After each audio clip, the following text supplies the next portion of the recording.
Hello and welcome to week 3. Can you believe it already? Just a reminder that you do have your midterm this week, so make sure that you also do that on top of your regular weekly assignments. So this week we are going to discuss forming positive relationships. This is a crucial component of having a successful classroom. You can probably think about your own personal experience in the classroom with teachers that were just there for a paycheck and ones that you truly loved and respected.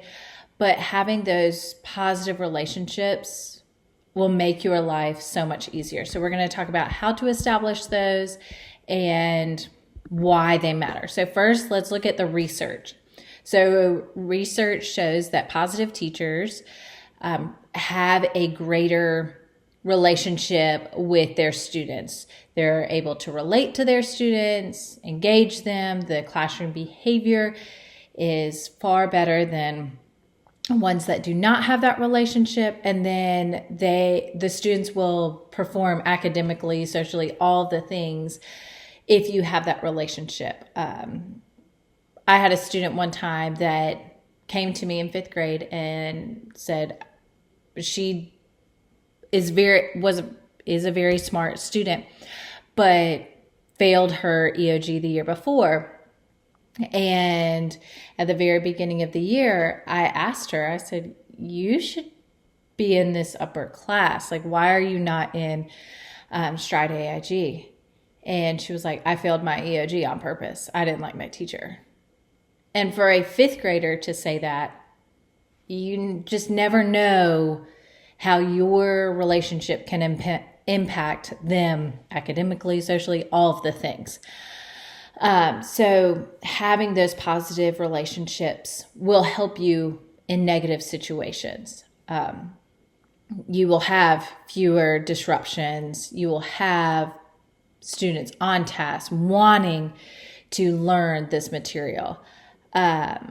One of the studies says that positive teachers, student relationship in late elementary, early adolescence were linked to more pro-social behavior, less aggression, and these effects persisted and up for 4 years or later. I still have students that I've taught that are juniors, seniors, even in college, still contacting me because we had that relationship. So relationships are not something that, oh, it's nice to have. No, it is crucial for the effectiveness in your teaching and learning. And I cannot harp on why you should build relationships more. Like, it is one thing you should and need to do. So what makes a positive classroom? Build those relationships through having a safe and warm, welcoming environment. Every day, I stood at my door and welcomed every single student. Were there some days that I was like, gosh, I really need to get blah, blah, blah done? Yes, but as soon as they did not see me at the door, like maybe I had to run and get something for a student, they were already like, oh, I thought you weren't going to be here today. Or something happened. It puts them at ease to see you right there. You can see how they're coming in. You can kind of predict behaviors. You can tell if a student didn't take their medicine that morning just based on how they come in. It just sets the tone for the day.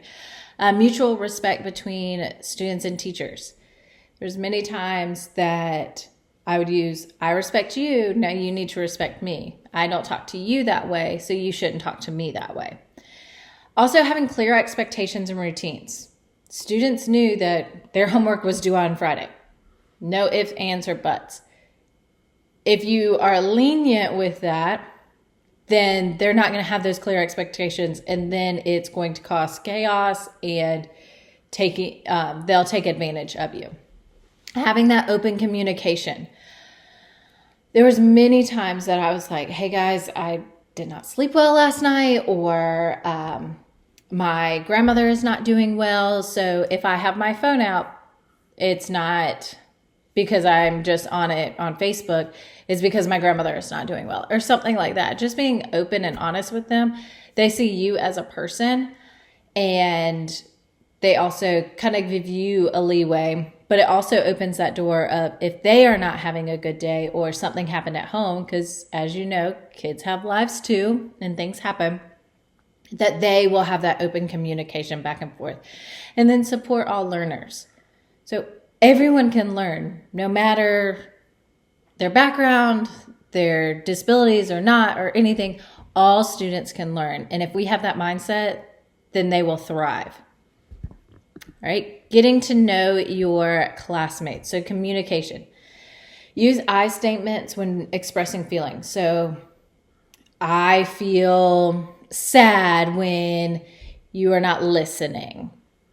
They see it as a more personal thing than just, please stop talking. Like, no, that sounds very nagging. Also make eye contact. There was times that I had to answer an email, but I would stop and look at that student and look them in the eyes. It makes them feel valued, that they feel more important than the email or whatever you're doing on the computer.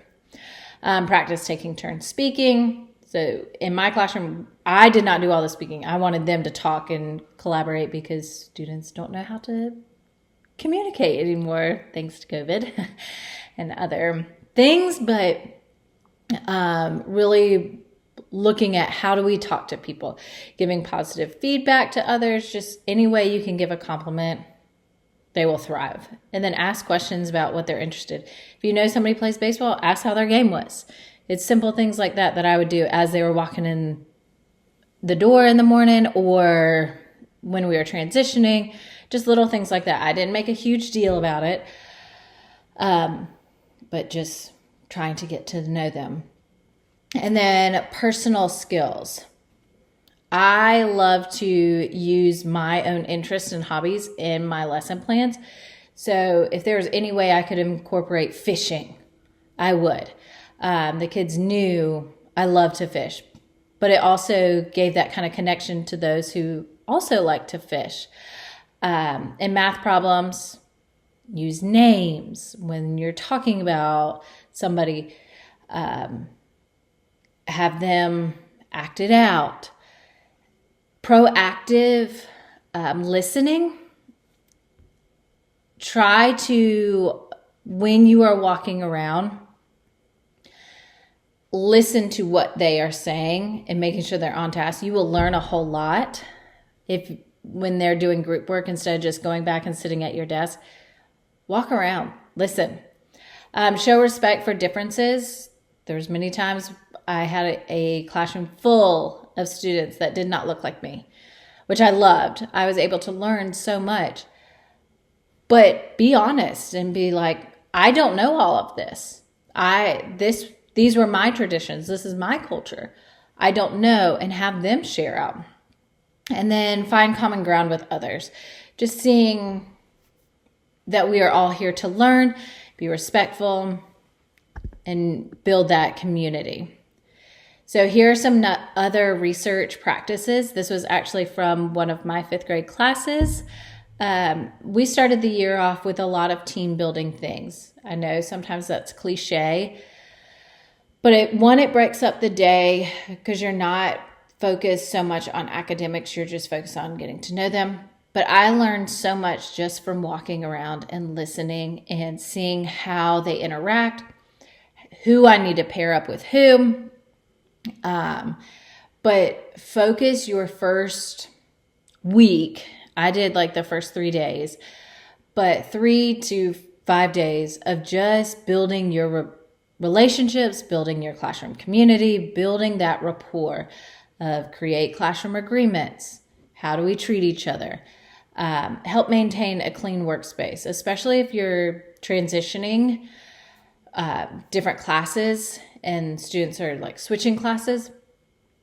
You don't want to come in and the desk is super messy. No, be respectful, and they will take care of your stuff better than others. Participate in class activities. We would do some online game stuff like quizzes, Kahoots, Gimkit, all of those things. I would sometimes sneak on, if I had my personal laptop up, I would sneak on and play. And they're like, who is this person? And I would just start laughing. And they thought it was the funniest thing. And then like sometimes they would beat me because I was talking to somebody, something like that. But it builds that competitive, but they also see you as not just a teacher. Support class goals. We were always goal setting. My last 3 years of school, I was also getting my doctorate. So I would say, these are my goals for me with my personal school. What are some of your goals? And then just be proud to be a part of that classroom family. These are your kiddos. You will love them, and they want to know that you love and care about them. All right, classroom collaboration. So making sure that when you have group work, you are truly establishing some of those norms. So how do you share materials, especially in the younger grades? You have to teach them all of these things. Take turns being those leaders. As you get older, they will have those more natural leaders. But in the beginning, assign roles. Have each other help each other out. But start working on those norms at the very beginning of the year so that you are able to do group work and it's not just chaos. When students are working in groups, the teacher should not be sitting at their desk. You should be walking around, and there's many times that I had a clipboard and I was writing down or working on something while it was in my hand, but I'm walking around listening, and they know that I'm coming up soon to them. So their behavior, all of the things, but make sure that you are an active person in your class, not just sitting back at your desk. There are times for that, but when they're doing group work, that is not a time. So that way too often with teachers. And accept different opinions. Agree to disagree. It's okay. Contribute your ideas respectfully. And then here are some conflict resolutions. Staying calm when disagreeing. Don't just blow up. It's okay. And teach your students when you're in groups what to do. Have those problem solving. Even in the beginning of school, you can go through what happens if, the if-then scenarios, all of those. But really teach them how to collaborate with each other respectfully. And that will help the relationships between you and them together to make that classroom family. And then what I have found, teacher-student relationship quality has several components, but I feel like these are the best things or the predictors of attendance. Your students want to be there. If you have that relationship, they want to see you. They want you to be visible. But you also have to be at school. There was many times that teachers would take off almost every Friday, and if they had the time, great. But you have to be there present, and they will want to be there as well. Motivation. If you are motivated to teach them and have that positive attitude of, we're going to learn this and be excited about it, then they are too. I always told my students, if I'm bored as a teacher, then I know you are. So I'm not going to make boring lessons just to get through them and teach them to you. No, I want to be engaged. This is what I do all day. I don't want to be just up here talking. That's boring, and that's boring for you. With those relationships, your behavior is, you will not have as many behavior issues. I'm not saying you won't have any, but you will not have as many. I mean, this was in one of my classrooms, and they were talking about volume, and they were actually building. So students wanted to be there because my lessons were engaging, which helped with their academic performance.